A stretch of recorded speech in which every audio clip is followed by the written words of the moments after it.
आज हम लोग यहाँ पर बात करेंगे अप्रैल के महीने में जो भी इंपॉर्टेंट नेशनल और इंटरनेशनल डेज हैं। ये एक ऐसा टॉपिक है, छोटे से लेके बड़े एग्जाम तक हर एक एग्जाम में यहाँ से क्वेश्चन पूछे जाते हैं। किसी में डे पूछ लेंगे तो किसी में थीम पूछ लेंगे। तो सारी चीजें यहाँ पर कवर करूंगा, इंपॉर्टेंट जो भी आप लोग के एग्जाम के पॉइंट ऑफ व्यू से होगा। और वैसे भी being a citizen of India भी आप लोगों को यहाँ पर कुछ ना कुछ नॉलेज ऐसी मिलेगी जो कि आप लोग नॉर्मल लाइफ में भी आप लोगों को काफी फायदा पहुंचाएगी। तो इसलिए आइए आज का डिस्कशन स्टार्ट करते हैं बिना किसी देरी के। टकटकी लगाकर ये लेक्चर आप लोगों को देखना है, क्योंकि वीडियो के एंड में मैं आप लोगों से कुछ क्वेश्चन पूछूंगा। अगर उनका आंसर आप लोगों ने सही दिया है तो इसका मतलब ये वीडियो आप लोगों ने अच्छे से सुनी है, और अगर उनका आंसर आप लोग सही नहीं दे पाए तो इसका मतलब वीडियो आप लोगों ने ठीक से नहीं सुनी है। तो अपने आप को एनालाइज भी कर सकते हैं आप लोग वीडियो के एंड में। तो आइए आज का डिस्कशन स्टार्ट करते हैं बिना किसी देरी के। सबसे पहला डे जो है यहाँ पर एक नेशनल डे है, यानी कि हमारी कंट्री का डे है, जिसको उड़ीसा डे के नाम से भी आप लोग जानते हैं। 1 अप्रैल को हमारी कंट्री में यहाँ पर उड़ीसा डे सेलिब्रेट किया जाता है, जिसको उड़ीसा आज की डेट में बोला जाता है। पहले इसको उड़ीसा बोला जाता था। ये आप लोगों को पता होना चाहिए। 2011 में यहाँ पर नाम चेंज किया गया। उड़ीसा को यहाँ जो उड़ीसा है उसको उड़ीसा कर दिया गया, और जो यहाँ पर उड़िया था उसको उड़िया कर दिया गया। ये 2011 में यहाँ पर ये चेंज किया गया। तो ये काफी इंपॉर्टेंट क्वेश्चन कई बार आप लोगों से पूछ लिया जाता। 13th कॉन्स्टिट्यूशन अमेंडमेंट लाया गया था यहाँ पर उसको चेंज करने के लिए। 113 यानी कि 113, ठीक है। तो 113 कॉन्स्टिट्यूशन अमेंडमेंट यहाँ पर लाया गया था। ये है यहाँ पर हमारी कंट्री का राज्य है उड़ीसा। तो इसके बारे में यहाँ पर बात की जा रही है। और जब बात करते हैं उड़िया लैंग्वेज के बारे में, तो आप लोगों को पता है यहाँ पर पॉलिटी के अंदर मैंने डिटेल में आप लोगों को पढ़ाया था कि 8वें शेड्यूल के अंदर यहाँ पर चेंज किया गया लैंग्वेज का नाम चेंज करने के लिए। ये जो हमारी कंट्री का राज्य है काफी फेमस है अलग अलग तरीके से, जैसे कि टेम्पल सिटी भुवनेश्वर है, यहाँ पर सिल्वर सिटी कटक है, स्पिरिचुअल सिटी पुरी है, जगन्नाथपुरी का नाम आप लोगों ने सुना होगा। ये सारी चीजें यहाँ पर ही आप लोगों को देखने को मिल जाती है। जो लोग हैं यहाँ के वो काफी पीस लविंग पीपल हैं, और कम्युनल हार्मनी के साथ में यहाँ पर आप लोगों को लोग रहते हुए नजर आते हैं। तो इस डे का जो जन्म यहाँ पर माना जाता है वो 1 अप्रैल माना जाता है, ठीक है। तो इसके बारे में आप लोग आइडिया रख सकते हैं। आगे बढ़ते हैं। नेक्स्ट इंपॉर्टेंट डे है यहाँ पर world autism awareness day. Autism एक तरीके की यहाँ पर डिफिकल्टी सिचुएशन आप लोगों को देखने को मिलती है कई बार बच्चों के अंदर में। मान लीजिए आप लोग देखिए जो बोल नहीं पाते हैं, समझ नहीं पाते, एक तरीके से चीजों को समझ तो पाते हैं पर लेकिन सोशल इंटरेक्शन उनका आप लोगों को नहीं देखने को मिलता है। तो ये एक तरीके से बीमारी होती है, पर लेकिन ये ऐसी चीज है कि अगर इसके बारे में अवेयरनेस फैलाई जाए तो यहाँ पर कहीं ना कहीं इसको सुधारा जा सकता है।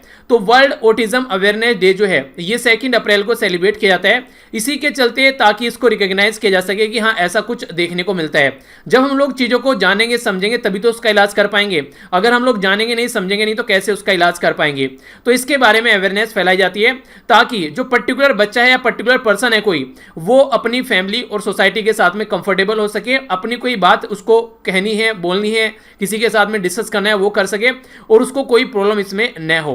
तो इसके बारे में अवेयरनेस फैलाने के लिए नॉर्मली ब्लू कलर यूज किया जाता है। और बाकी जो थीम है वो काफी इंपॉर्टेंट होती है, द ट्रांजिशन टू एडल्टहुड, यानी कि एक तरीके से जो ट्रांजिशन फेज देखने को मिलता है जब बच्चा है और जब एडल्ट होता है जवान, तो वो वाला फेज जो होता है वो काफी इंपॉर्टेंट होता है। तो उस टाइम पर आप लोगों ने देखा होगा कई सारे बच्चे काफी ज्यादा इंट्रोवर्ट होते हैं, वो अपनी बातें भी नहीं बोल पाते हैं, और एक तरीके से कई बार यहाँ पर ये लंबे समय तक ये चीजें चलती रहती है। तो इसका आगे भी उनको खामियाजा भुगतना पड़ता है। आप लोगों ने ऐसे तो कई सारे बच्चे देखे होंगे जो कि अगर आप लोग देखिए खासकर लड़कों में ये चीजें काफी ज्यादा देखने को मिलती है, लड़कियों में भी है वैसे पर लड़कों में ज्यादा होती है, कि वो क्या करते हैं जैसे स्टार्टिंग के फेज में जो होते हैं वो लड़कियों से बात करते हुए एक तरीके से काफी ज्यादा शर्माते हैं, ठीक है, काफी ज्यादा शाय रहते हैं। और ये खासकर गांव के लड़के जो होते हैं, ठीक है, क्योंकि जो सिटीज में रहते हैं वहां पर आप लोगों को देखने को मिलेगा ये एक तरीके से कोई बड़ा इशू नहीं होता है, आराम से इंटरेक्शन कर लेते हैं। पर गांव में क्या रहता है नॉर्मली अलग अलग कई बार स्टडी आप लोगों को देखने को मिलती है, और ये कुछ माहौल भी कई बार ऐसा देखने को मिलता है, तो जिसके चलते वो ऐसा इंटरेक्शन नहीं हो पाता है, तो वो कहीं ना कहीं हेजिटेट होते हैं फिर आगे चलकर बात करने में भी। तो ये कई बार आप लोगों ने सोसाइटी में देखी हो। तो गलत तरीका है, मिलजुल कर रहो, अच्छे से एंजॉय करो चीजों को। तो ये इसी के बारे में है, अवेयरनेस फैलाई जाती है। क्योंकि मैं इसलिए ये चीज़ें आप लोगों को बता पा रहा हूँ, ये चीज़ें मैंने भी फील की हैं जब स्टार्टिंग में गांव में पढ़ता था, फिर आगे निकल कर गया सिटी के अंदर में। तो स्टार्टिंग में ये चीज़ें लगती हैं, अंदर से कुछ फील आती है उस तरीके की। खासकर जो इस पर्टिकुलर माहौल से निकल के जाते हैं वो ये सारी चीज़ें अंडरस्टैंड कर रहे होंगे मैं क्या यहाँ पर समझाना चाह रहा हूँ। तो ये कहीं ना कहीं एक तरीके का हेजिटेशन होता है जो आराम से दूर हो जाता है जब आप लोग सोशल इंटरेक्शन करना स्टार्ट कर देते हैं। तो नेक्स्ट यहाँ पर बात की जा रही है नेशनल मैरीटाइम डे के बारे में। तो ये 5 अप्रैल को हर साल सेलिब्रेट किया जाता है, और फर्स्ट टाइम जब ये सेलिब्रेट किया गया था तो ये सेलिब्रेट किया गया था 1964 में। दिस ईयर जो यहाँ पर सेलिब्रेट किया जा रहा है, ये 57th national maritime day celebrate किया जा रहा है। ये अवेयरनेस फैलाता है किस तरीके से हम लोग सपोर्ट कर सकते हैं इंटर कॉन्टिनेंटल, यानी कि एक कॉन्टिनेंट से दूसरे कॉन्टिनेंट में जाने का, खासकर कॉमर्स और ग्लोबल इकोनॉमी को कैसे आगे बढ़ा सकते हैं। हालांकि बात करें तो ये पर्टिकुलर जो टर्म यहाँ पर यूज की जा रही है कि इंटरनेशनल कॉन्टिनेंटल और इसी के साथ में ग्लोबल इकोनॉमी, कोविड-19 के चलते इसके ऊपर काले बादल मंडरा रहे हैं, वो एक अलग बात है। ये जो चीजें स्टार्ट की गई थी 1919 में, जब नेविगेशन हिस्ट्री क्रिएट की गई हमारी कंट्री में, ये यहाँ पर एसएस लॉयल्टी, जब फर्स्ट शिप यहाँ पर the Scindia steam navigation company limited के द्वारा ये ट्रेवल किया यहाँ पर यूनाइटेड किंगडम टू मुंबई, तब यहाँ पर ये चीजें यहाँ पर आप लोगों को देखने को मिली। तो शिपिंग इंडस्ट्री में बहुत बड़ी चीज यहाँ पर स्टार्ट की गई उस टाइम पर, एक तरीके से आप लोग बोल सकते हैं एक नया कदम यहाँ पर, एक सी रूट यहाँ पर इस तरीके से। और तब से लेकर काफी कुछ सामान आवाजाही एक तरीके से आप लोग देख सकते हैं, क्रूड ऑयल वगैरह भी हम लोग लेकर आते हैं तो यहाँ पर शिप का ही यूज करते हैं काफी लार्ज स्केल पर, तो काफी कुछ यहाँ पर सी रूट के थ्रू यहाँ पर जाता है, तो इसकी सिक्योरिटी रखना काफी जरूरी है। तो यहाँ पर नेशनल मैरीटाइम डे जो है वो इसी के बारे में अवेयरनेस फैलाता है। ये डे नॉर्मली तो इंपॉर्टेंट नहीं होता है, पर इस साल के लिए थोड़ा सा इंपॉर्टेंट हो गया है। आप लोगों को पता है ओलंपिक के गेम जो है वो पोस्टपोन कर दिए गए हैं, तो उसके चलते ऐसे क्वेश्चन आप लोगों से बन सकते हैं। बात की जा रही है day of sport for development and peace, तो यहाँ पर जो स्पोर्ट डे है वो डेवलपमेंट और पीस के लिए यहाँ पर जो रोल प्ले करता है उसके बारे में ये डे सेलिब्रेट किया जाता है। तो 6 अप्रैल है यहाँ पर इस डे के सेलिब्रेशन की, जो बेसिकली यहाँ पर एक तरीके से peace, development, understanding in community, ये यहाँ पर बेसिक ये काम करता है। ये क्रिएट किया गया था यूनाइटेड नेशन जनरल असेंबली के द्वारा 23 अगस्त 2013। फिर यहां पर सपोर्ट किया गया इंटरनेशनल ओलंपिक कमेटी के द्वारा 6 अप्रैल 2014 में। तब से लेकर यहां पर ये जो डे है बेसिकली 6 अप्रैल जो 1896 से फर्स्ट ओलंपिक गेम जो थे वो यहां पर मॉडर्न एरा के एथेन ग्रीस के अंदर स्टार्ट हुए थे, तो उसके चलते ये डे सेलिब्रेट किया जाता है। और आप लोगों को पता है जो टोक्यो के अंदर अब की बार ओलंपिक गेम हो रहे हैं उनको क्या किया गया, पोस्टपोन कर दिया गया है। और फर्स्ट टाइम ऐसा हुआ है ओलंपिक की हिस्ट्री में कि उसको पोस्टपोन किया गया है। नॉर्मली पास्ट में अगर देखा जाए तो जब भी हुए हैं तो कैंसिल ही हुए हैं, तो इसके चलते ये डे थोड़ा सा ज्यादा इंपॉर्टेंट अब की बार हो जाता है। इस डे के तो अब की बार कहने क्या, क्योंकि आप लोगों को पता है कोविड-19 ने क्या सिचुएशन क्रिएट कर दी है। तो यहां पर बात की जा रही है वर्ल्ड हेल्थ डे के बारे में। वर्ल्ड हेल्थ डे यहां पर ये बेसिकली सपोर्ट किया जाता है WHO के द्वारा, यानी कि वर्ल्ड हेल्थ ऑर्गेनाइजेशन के द्वारा।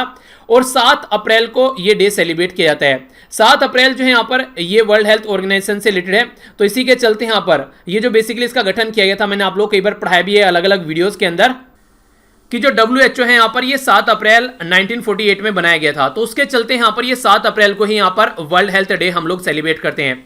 2020 की जो थीम है वो काफी इंपॉर्टेंट है, सपोर्ट नर्सेज एंड मिडवाइव्स। तो यहाँ पर बेसिकली जो हमारा मेडिकल स्टाफ, जो एक तरीके से आप लोग बोल सकते हैं एक तरीके से हमारी कंट्री में जो भी यहाँ पर हेल्थ वर्कर हैं वो काम कर रहे हैं, तो उनका बहुत बड़ा रोल है आज की डेट में, जब से कोविड-19 की कंडीशन आप लोग देख रहे हैं। तो वर्ल्ड हेल्थ डे जो है ये फोकस देता है कि इनका जो रोल प्ले किया जाता है यहाँ पर सोसाइटी में, कैसे हम लोग उसको रिकॉग्नाइज करें और कैसे सपोर्ट करें। तो इसके चलते ये डे है। तो यहां पर 7 अप्रैल और जो थीम है वो जरूर याद रखना, ठीक है। आगे बढ़ते हैं। और देखिए एक बात और बोल दूं मैं आप लोगों को, कई सारे बच्चे बोलते हैं सर इन चीजों को रटे कैसे। रटना फटना कुछ नहीं है, ये बस आप लोगों को ज्यादा से ज्यादा रिवाइज करनी है। क्या करना है, A4 साइज की एक सीट लेना, वहां पर डे की डेट लिखना कि किस दिन कौन सा डे, और उसके सामने उसकी थीम लिख देना। इस तरीके से A4 साइज की एक सीट पर आप लोग सारे डे तैयार कर लोगे जो इंपॉर्टेंट डे है, खासकर जो रिसेंटली ज्यादा न्यूज में रहते हैं उनके बारे में ज्यादा फोकस देकर आप लोगों को वैसे पढ़ाता हूं। उस लोगों को पता ही चल जाता है कि इंपॉर्टेंट है या फिर नहीं है, और जो न्यूज में है उन्हीं के बारे में ज्यादा क्वेश्चन बनेंगे एग्जाम में, ये तो आप लोग जानते हैं। तो इसलिए उन पर ज्यादा फोकस देना है। ये भी कई बार न्यूज में आप लोगों को देखने को मिलता है जलियांवाला बाग मैसाकर डे। अगर ये डे में नहीं पूछा जाएगा तो आप लोगों से डायरेक्ट क्वेश्चन एग्जाम में हिस्ट्री में पूछा जाएगा इसका, तो ये तो दोनों तरीके से इंपॉर्टेंट है आप लोगों के लिए। जलियांवाला बाग मैसाकर जो है ये हिस्ट्री में एक काला दिन आप लोग बोल सकते हैं हमारी कंट्री की हिस्ट्री में, जहां पर निहत्थे लोगों के ऊपर गोली चलाई गई 13 अप्रैल 1919 में। तो ये डेट काफी इंपॉर्टेंट है। तो अमृतसर के अंदर यहां पर काफी सारे लोग इकट्ठा हुए थे। जो लोग इकट्ठा हुए थे वो इसलिए इकट्ठा हुए थे क्योंकि 2 लीडर थे यहां पर उस टाइम पर, सत्यपाल और यहां पर डॉक्टर सैफुद्दीन किचलू। तो यहां पर ये जो लीडर थे ये अंग्रेजों के द्वारा बिना किसी रीजन के इनको गिरफ्तार कर लिया गया था। तो इनके चलते लोग जो थे वो प्रोटेस्ट करने के लिए यहां पर ये अमृतसर के अंदर जो ये पर्टिकुलर रीजन था इसमें यहां पर इकट्ठा हुए। तो उसी टाइम पर यहां पर जो अंग्रेजी फोर्स थी वो वहां पर आ गई, और जनरल डायर जो थे वो यहां पर इनके नेतृत्व कर रहे थे, और उन्होंने जो निहत्थे लोग थे उनके ऊपर गोली चलाने के आदेश दे दिए। बुजुर्ग भी थे, बच्चे भी थे, महिलाएं भी थी, तो सबके ऊपर यहां पर गोली चलाई गई। ये बोला जाता है कि यहां पर एक कुआं है, उसके अंदर कई सारे लोग कूदे अपनी जान बचाने के लिए। तो 1000 से ज्यादा जो लोग थे वो उस टाइम पर इंजर्ड भी हुए यहां पर, तो इसकी वजह से ये कई बार आप लोगों से क्वेश्चन पूछ लिया जाता है, क्योंकि हिस्ट्री का भी क्वेश्चन यहां पर बन जाता है। एक और इंपॉर्टेंट फैक्ट है इससे कनेक्टेड जो आप लोगों को याद रखना है, अबाउट 21 ईयर लेटर, यानी कि लगभग 21 साल बाद में यहां पर ये 1940 की बात की जा रही है और ये था 1919 की, ठीक है। तो यहां पर उधम सिंह थे जो कि इंडियन फ्रीडम फाइटर थे, उनके द्वारा जो पर्टिकुलर पर्सन को मारा गया तो ये था मिसल ओ डायर, ये जनरल डायर दूसरा था, ये दूसरा डायर था। ये कौन थे? लेफ्टिनेंट गवर्नर थे पंजाब के, जब यहां पर जलियांवाला बाग मैसेकर हुआ तो यहां पर इन्होंने इनको मारा, यानी कि इनकी हत्या की। तो ये दोनों अलग अलग पर्सनैलिटी है, कंफ्यूज नहीं होना है। तो क्या क्या क्वेश्चन बनता है, किस दिन ये दुर्घटना घटी, किसकी वजह से दुर्घटना घटी, तो दो लीडर थे यहां पर, किसको मारा गया, किसने क्या किया, ये कई सारे क्वेश्चन पास्ट में आप लोगों ने देखेंगे, अलग अलग एग्जाम में कई बार क्वेश्चन पूछे गए हैं। 14 अप्रैल जो है हमारी कंट्री में काफी इंपॉर्टेंट डे आप लोग बोल सकते हैं, जो कि भीमराव अंबेडकर जी का बर्थडे आप लोगों को यहां पर देखने को मिलता है, ठीक है। तो बेसिक पर्पज क्या है, आप लोगों से डायरेक्ट क्वेश्चन बन जाता है कि हमारी कंट्री में जो कॉन्स्टिट्यूशन के पितामह किसको कहा जाता है। तो नॉर्मली जो पूरा संविधान हमारी कंट्री में ड्राफ्ट किया गया, वो कमिटी जो हेड की गई थी वो भीमराव अंबेडकर जी के द्वारा हेड की गई थी। तो इसलिए यहां पर हमारी कंट्री जो आज के डेट में हम लोग मिलाकर मिलजुल कर चलते हैं, जो संविधान हमारी कंट्री का बनाया गया उसका जो खाका बेसिकली तैयार किया गया है, तो बहुत सारे लोगों के द्वारा मिलकर तैयार किया गया, पर लेकिन जो बहुत बड़ा रोल प्ले किया गया है वो किया गया यहां पर भीमराव अंबेडकर जी के द्वारा। तो अंबेडकर जयंती, भीम जयंती के नाम से भी आप लोग इसको जानते हैं। 14 अप्रैल को ये सेलिब्रेट किया जाता है इनकी याद में, तो ये आप लोग याद रखेगा। जो इनका जो जन्म हुआ था वो 14 अप्रैल, ये 1891 में इनका जन्म हुआ था, ठीक है। तो भीम जयंती के नाम से भी आप लोग इसको जानते हैं। भारत रत्न भी इनको मिला इसी के चलते। आज की डेट में कहीं ना कहीं जो हमारी कंट्री में जो जिसको आप लोग एक तरीके से पिछड़ा हुआ तबका बोलते हैं सोसाइटी में, तो उसके लिए इनकी काफी बड़ी लड़ाई लड़ी गई, क्योंकि इन्हीं की वजह से जो हमारी जो संविधान में जो चीजें रखी गई हैं, ताकि रिजर्वेशन वगैरह जो प्रोवाइड कराया जा सके, जो ऐसी कम्युनिटी है उनको सपोर्ट प्रोवाइड कराया जा सके, कोई बाद में आके अंग्रेजों की तरह फिर से कोई ऐसी प्रॉब्लम क्रिएट न करें। तो सारे जो भी यहाँ पर प्रोविजन संविधान में रखे गए हैं, इसमें इनका बहुत बड़ा योगदान रहा है, ठीक है। तो याद रखना, father of Indian constitution Ambedkar साहब हैं, और यहाँ पर 14 अप्रैल को अंबेडकर जयंती हम लोग सेलिब्रेट करते हैं। ये डे भी अब की बार थोड़ा ज्यादा इंपॉर्टेंट हो जाता है। बात की जा रही है वर्ल्ड हीमोफीलिया डे के बारे में। हीमोफीलिया का मतलब क्या होता है? हीमोफीलिया का मतलब होता है कि अगर बॉडी में कहीं पर चोट लगी है तो बॉडी में क्लोटिंग नहीं होगी, क्लोटिंग नहीं होगी तो ब्लड निकलता रहेगा, और ब्लड निकलता रहेगा तो इंसान की डेथ हो जाएगी। तो इसी के चलते यहाँ पर जो ये बीमारी होती है, पर्टिकुलर डिसऑर्डर होता है यहाँ पर, इसके बारे में अवेयरनेस फैलाई जाती है अप्रैल 17 को। अप्रैल 17 जो है हमारी कंट्री में ये डे, हमारी कंट्री में सॉरी वर्ल्ड में ये डे सेलिब्रेट किया जाता है। तो पर्टिकुलर पर्सनैलिटी का बर्थडे जिनका नाम है फ्रैंक सनेबेल, तो यहाँ पर इनका बर्थडे क्यों सेलिब्रेट किया जाता है? क्योंकि इनके द्वारा वर्ल्ड फेडरेशन ऑफ हीमोफीलिया बनाई गई थी, उसी के चलते यहाँ पर ये since 1989 world haemophilia day celebrate किया जाता है। अवेयरनेस फैलाई जाती है क्योंकि बहुत सारे लोगों को इसके बारे में पता नहीं होता है कि ऐसी भी कोई बीमारी होती है। तो इसकी जो थीम है वो काफी इंपॉर्टेंट है। यहाँ पर ये बात की जा रही है वर्ल्ड हीमोफीलिया डे की 2020 की थीम गेट प्लस इन्वॉल्व्ड, ठीक है। बेसिकली ये क्यों मैंने बताया आप लोगों को इंपॉर्टेंट है, क्योंकि अभी रिसेंटली प्लाज्मा थेरेपी के बारे में बात की जा रही है। प्लाज्मा थेरेपी में जो ब्लड होता है, ब्लड का जो बेसिकली 55% भाग होता है वो प्लाज्मा होता है। तो प्लाज्मा को निकालकर आज की डेट में यहां पर कोविड-19 के मरीजों को ठीक करने की कोशिश की जा रही है। तो उसके चलते यहां पर जो ब्लड है वो काफी ज्यादा न्यूज में है, और प्लाज्मा जो होता है वही यहां पर बहुत बड़ा रोल प्ले करता है, जिसकी वजह से ब्लड में क्लोटिंग होती है और हीमोफीलिया जैसी बीमारी जो होती है वो दूर रहती है। तो इसके चलते यहां पर इसके बारे में थीम जरूर याद रखिएगा, गेट प्लस इन्वॉल्व, ठीक है। तो ये है वर्ल्ड हीमोफीलिया डे 17 अप्रैल। आगे बढ़ते हैं। नेक्स्ट जो डे है ये इंटरनेशनल लेवल के लिए तो सही है, ये अपनी कंट्री के लिए पॉइंट ऑफ व्यू से भी इंपॉर्टेंट है। बात की जा रही है international day for monument and sites, यानी कि एक तरीके से इसको वर्ल्ड हेरिटेज डे के नाम से भी आप लोग जानते हैं। अपनी कंट्री या फिर वर्ल्ड के बारे में जो भी इंपॉर्टेंट हेरिटेज हैं उनके बारे में जानना। आज की डेट में आप लोग पढ़ते होंगे लाल किला, कुतुब मीनार या फिर ताजमहल के बारे में, या और भी कई सारी चीज़ों के बारे में। तो ये हम लोग इसलिए पढ़ पा रहे हैं, जान पा रहे हैं, क्योंकि हमारे पूर्वजों के द्वारा इनको प्रिजर्व किया गया है। तो हम लोग भी इनको प्रिजर्व करें ताकि हमारी आने वाली जनरेशन जो है वो इनके बारे में जान सके, तो कि ये डाइवर्सिटी समझ सके हमारी कंट्री की, और इसके चलते हम लोग को इनको प्रिजर्व करना है ताकि आने वाली जनरेशन के लिए हम लोग कुछ प्रोटेक्ट करके कंजर्व करके जा सके। तो इसी के चलते जो थीम यहाँ पर रखी गई है वो है यहाँ पर शेयर्ड कल्चर, शेयर हेरिटेज, इसी के साथ में शेयर्ड रेस्पॉन्सिबिलिटी, यानी कि ये सारी चीजें हम लोग को शेयर करनी है और कहीं ना कहीं रेस्पॉन्सिबिलिटी भी हमारी है। तो ग्लोबल यूनिटी भी यहाँ पर देखने को मिलती है, और खासकर इस तरीके की हेल्थ क्राइसिस में ये काफी इंपॉर्टेंट है। कहीं ना कहीं हम लोग को एक रास्ता भी दिखाता है यहाँ पर कि किस तरीके से मिलजुल कर काम करना है। तो ये थीम काफी इंपॉर्टेंट है। यहाँ पर वर्ल्ड हेरिटेज डे के बारे में बात की जा रही है, जो कि 18 अप्रैल को सेलिब्रेट किया जाता है। नेक्स्ट है यहाँ पर national civil service day. National civil service day exam के पॉइंट ऑफ व्यू से इंपॉर्टेंट है वैसे भी, और आप लोग अगर सिविल सर्वेंट बनना चाहते हैं तो आप लोगों को इसके बारे में पता भी होना चाहिए। इसके बारे में थोड़ा सा हिस्ट्री के बारे में मैं आप लोगों को बताऊंगा, वहां से भी क्वेश्चन बन जाता है। नेशनल सिविल सर्विस डे जो है ये 21 अप्रैल को सेलिब्रेट किया जाता है। खासकर बेसिकली जो हमारी कंट्री में सिविल सर्वेंट हैं वो किस तरीके से सिटीजन कोज के लिए काम करते हैं, अपना कमिटमेंट दिखाते हैं और कैसे एक्सीलेंस वर्क आप लोगों को देखने को मिलता है, तो एक तरीके से उसको सेलिब्रेट किया जाता है। आज ही के दिन prime minister of India award देते हैं excellence in public administration.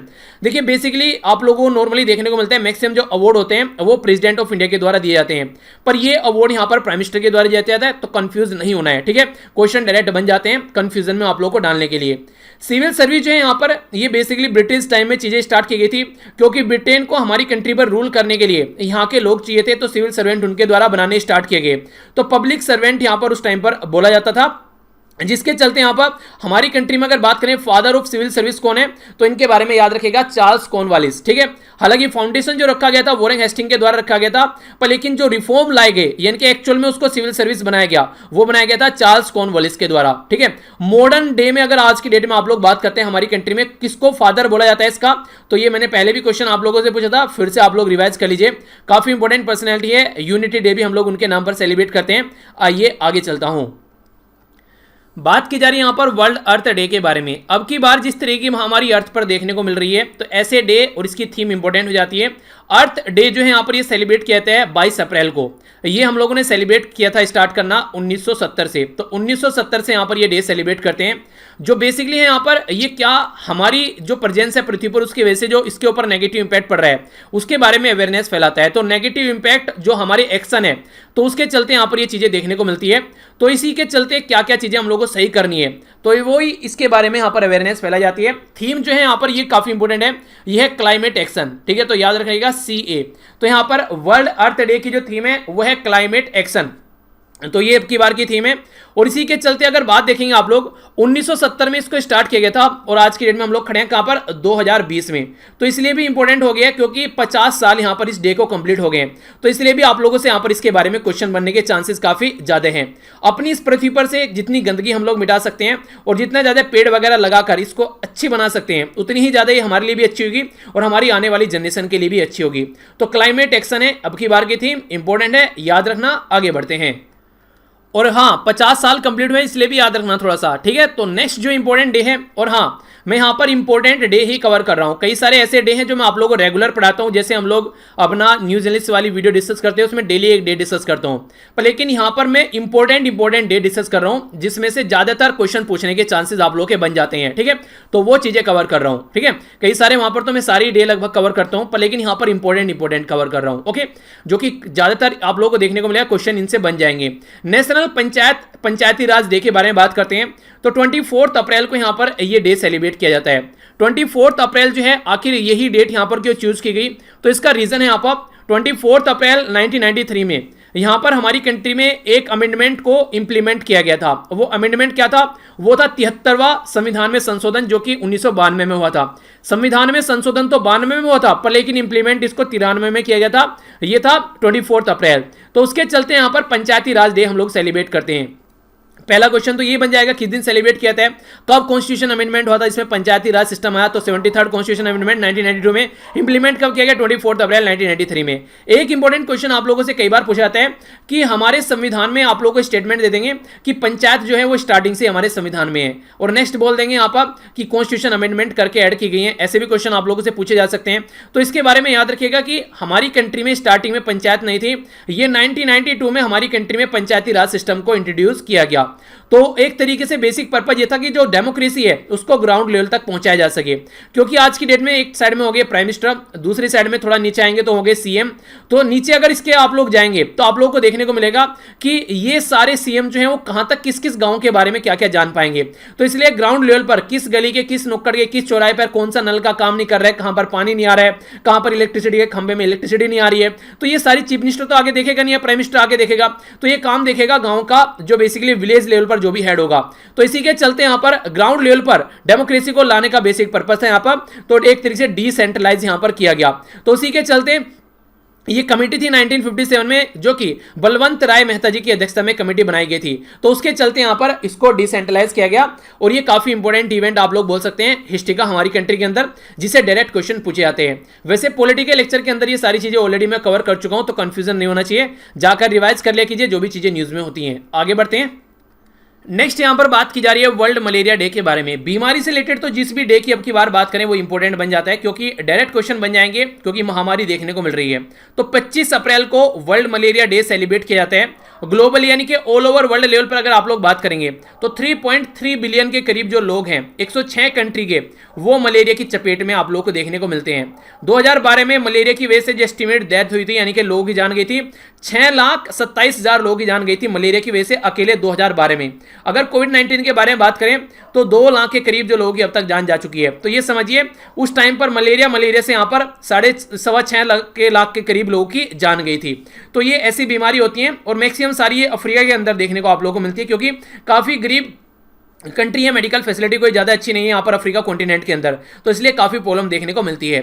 World malaria day जो है, जिसकी थीम है zero malaria start with me, तो ये थीम है यहाँ पर कि जीरो मलेरिया की बात की जा रही है और स्टार्ट विद मी, यानी कि हर एक पर्सन, यानी कि अपने से आप लोग स्टार्ट कीजिए, मेरे से स्टार्ट कीजिए, कि हर एक लेवल पर कंपेन फैलाना है, ताकि ये जो बीमारी है इसको कंट्रोल किया जा सके और कम्युनिटी को इंपावर किया जा सके, ताकि मलेरिया जैसी चीज़ों से अपने आप को प्रोटेक्ट कर सके।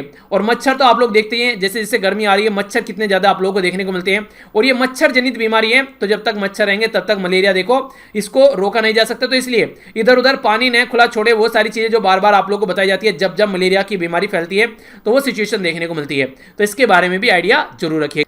ये भी थोड़ा ध्यान से सुनिएगा, इसमें से कई सारी चीजें आप लोगों को और भी जानने को मिलेगी। बात की जा रही है वर्ल्ड इम्यूनाइजेशन वीक के बारे में। तो इम्यूनाइजेशन जो वीक है, इसका बेसिक पर्पज ये है कि किस तरीके से जो इम्यूनिटी है उसको बढ़ाना है। इम्यूनिटी का मतलब क्या होता है, अगर बॉडी में कोई बीमारी लगती है, मान लीजिए मुझे कोई बीमारी होगी, तो मेरे शरीर में इतनी इम्यूनिटी होनी चाहिए कि उस बीमारी के साथ में लड़ सके, मुझे किसी दवाई की जरूरत न पड़े। और वो कब होगा, जब ज्यादा पानी पीऊंगा, अच्छा खाना खाऊंगा, अपना एक्सरसाइज वगैरह करूंगा, ढंग से नींद लूंगा, तो तब ये सारी चीजें देखने को मिलती हैं। तो वर्ल्ड इम्यूनाइजेशन जो डे है, जो वीक है, बेसिकली ये सेलिब्रेट किया जाता है, और बोला जा रहा है कि जब यहां पर इम्यूनिटी टूट जाती है, बीमारी के सामने झुक जाती है, तो फिर दवाई की जरूरत पड़ती है। तो उसी के चलते यहां पर थीम है, यहां पर बोला जा रहा है वैक्सीन वर्क फॉर ऑल, यानी कि दवाइयां जो होती हैं वो सबके लिए वर्क करती है। तो ये यहां पर इसकी थीम है। According to world health organization के द्वारा अगर हम लोग बात करते हैं, तो एक तरीके से 25 यानी कि 25 डिफरेंट जो इन्फेक्शियस डिजीज है यहां पर आप लोगों को देखने को मिलेगा, उसकी वजह से यहां पर जो इम्यूनाइजेशन है वो हमको प्रोटेक्ट करते हैं। यानी कि अगर इम्यूनाइजेशन हमारा अच्छा है तो हम कम से कम 25 बीमारियों से अपने आप को बचा सकते हैं, ऐसा आप लोग बोलिएगा। वर्ल्ड इम्यूनाइजेशन जो वीक है, ये जो 8 ऑफिशियल ग्लोबल कैंपेन चलाए जाते हैं वर्ल्ड हेल्थ ऑर्गेनाइजेशन के द्वारा, उसमें से एक है। कौन कौन से हैं?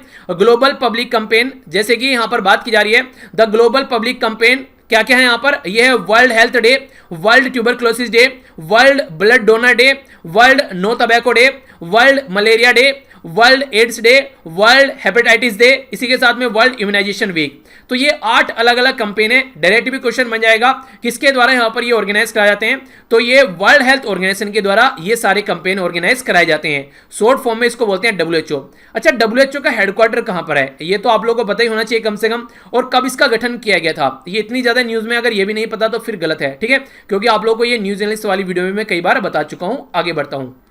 ये भी डे काफी इंपॉर्टेंट हो जाता है कोविड-19 के चलते, world day for safety and health at work, यानी कि जब वर्क पे जाते हैं वहां पर सेफ्टी होनी चाहिए और एक तरीके से हेल्दी भी होना चाहिए इंसान। तो 28 अप्रैल को ये डे सेलिब्रेट किया जाता है। ये बेसिकली जो सपोर्ट किया जाता है इंटरनेशनल लेबर ऑर्गेनाइजेशन, इसको शॉर्ट फॉर्म में आप लोग ILO बोलते हैं, ये यहाँ पर 2003 से इस डे को यहाँ पर सेलिब्रेट कर रही है। थीम क्या है यहाँ पर, ये काफी इंपॉर्टेंट है। थीम है यहाँ पर basically safety and health at work can save lives, यानी कि अगर सेफ्टी और हेल्थ के बारे में बात करें और जो काम कर रहे हैं वहां पर उनकी लाइफ को हम लोग सेव कर सकते हैं, ठीक है। तो यहाँ पर बात की जा रही है बेसिक इसके बारे में। तो स्टॉप द पेंडेमिक, यानी कि जो महामारी है उसको तभी रोका जा सकता है जब सेफ्टी और हेल्थ के बारे में हम लोग बात करते हैं। तो कोविड-19 के चलते ये जो डे हैं ये काफी इंपॉर्टेंट बन जाते हैं, क्योंकि अवेयरनेस सबसे इंपॉर्टेंट पार्ट यहाँ पर होती है। जैसे बोला जाता है ना कि हाथ धुलो, ग्लव्स पहनो, वो सारी चीजें जो बोली जाती हैं, तो ये उसी का एक पार्ट आप लोग बोल सकते हैं। ये भी मैंने जब आप लोगों को पढ़ाया था बोला था काफी इंपॉर्टेंट है, तो थोड़ा सा इसके बारे में आप लोग जान लीजिए। बात की जा रही है इंटरनेशनल वर्कर्स मेमोरियल डे। एक तरीके से अगर आप लोगों को बोलो कि मेरी गलतियों से सीखो, जैसे चाणक्य के द्वारा बोला गया दूसरे की गलतियों से सीखकर चलो। अगर मैं बीमार हो गया हूं तो कम से कम आप लोग उससे सीखो कि हाँ आप लोग को बीमार नहीं होना है, यानी कि क्यों फालतू में बीमार होना है, जो सामने वाला बीमार हो चुका है उसको देखकर आप लोग क्यों अपने आप को सही नहीं करते हैं। तो इसी के चलते बात की जा रही है रिमेंबर द डेड, यानी कि जो मर चुके हैं उनसे सीखो कि वो क्या गलती कर मरे हैं, और फाइट फॉर द लिविंग, यानी कि जो जिंदा है उनके लिए फाइट करो। तो बेसिक ये थीम है इसकी, तो इसी के बारे में बात की जा रही है। अगर कोई पर्टिकुलर एरिया में कोई काम करता है, मान लीजिए कोई किसी पर्टिकुलर गहराई में जाकर कोई कोयला निकाल कर लेकर आता है, कोई लोहा निकाल कर लेकर आता है, आयरन ओर वगैरह, तो कल को चलकर अगर बहुत सारे लोगों की उसकी वजह से जान गई है तो आप लोग सेफ्टी बरतो ना, ताकि और ज्यादा लोगों की जान ना जाए। तो एक तरीके से यही बात यहां पर बोली गई है स्लोगन में, ये थीम नहीं है सॉरी स्लोगन है, कि याद करो उनको जो मर चुके हैं और जो जिंदा है उनके लिए लड़ो। तो ये बेसिक इसका पर्पज है, ठीक है। तो इंटरनेशनल वर्कर्स मेमोरियल डे के बारे में बात की जा रही है। मेमोरी एक तरीके से उन्हीं की होती है जो जा चुके हैं, उनसे सीखें और उनके चीजों को फिर आगे इंप्लीमेंट करने की कोशिश करें, ताकि वो गलतियां फिर से ना हो, फिर से किसी की जान न जाए। तो ये थे सारे आज के इंपॉर्टेंट डे। आई होप कि आप लोगों ने कुछ नया सीखा होगा और जो डेली लेक्चर सुन रहे हैं उनका अच्छा खासा रिवीजन हो गया होगा। ये कंबाइंड पीडीएफ आप लोगों की मैं टेलीग्राम पर प्रोवाइड करा दूंगा। इसी के साथ में टेलीग्राम का लिंक जो है स्टडी लवर वीर के नाम से आप लोग सर्च कर सकते हैं टेलीग्राम पर जाकर, या फिर वीडियो के नीचे भी आप लोगों को लिंक मिल जाएगा। 1 लाख से ज्यादा मेंबर यहां पर जुड़ चुके हैं अब तक, तो उनको फायदा हो रहा है इसीलिए जुड़े हुए हैं, तो आपको भी फायदा होगा, जरूर जुड़िए। अगर आप लोगों को वीडियो का नोटिफिकेशन भी नहीं आता है तो भी आप लोगों के लिए काफी इंपॉर्टेंट है, आप लोगों को हर वीडियो का लिंक वहां पर शेयर किया जाता है।